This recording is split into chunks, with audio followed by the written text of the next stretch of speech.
আজকে যাবো আমরা টাইগার হিল পিকনিকে 12 মাইল। তো আমরা 3 বন্ধু বেরিয়ে বলে, তো আমরা এই জায়গায় চলে আসি ছাত্রছাত্রীদের নিয়ে। ছাত্রছাত্রীরা আমাদের কোচিংয়ের সবই ছাত্রছাত্রী এবং আমার দুটো বন্ধু।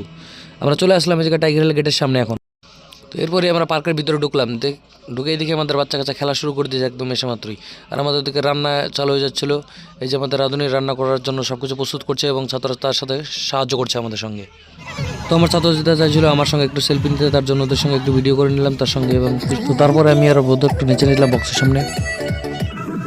এদিকে আমাদের খাওয়া দাওয়া শুরু হয়ে গেছিলো। এদিকে বাচ্চারা খাওয়া দাওয়া শুরু করে দিয়েছে এবং তোমরা দেখতেই পাচ্ছ বাচ্চারা সাথে ছিল ফ্রাইড রাইস, মাংস, সাদা ভাত, ডাল, মিষ্টি, পাঁপড়, এত সমস্ত খাওয়া দাওয়া সবাই মিলে খাওয়া দাওয়া করছে এদিকে, যেমন দেখতেই পাচ্ছ। তারপরে খাওয়া দাওয়ার পরে আমরা একটু ক্রিকেট খেলে নিলাম। দেখছো আমার একটা ব্যাট আছে, বাড়ি যাওয়ার একটু আগে আগে।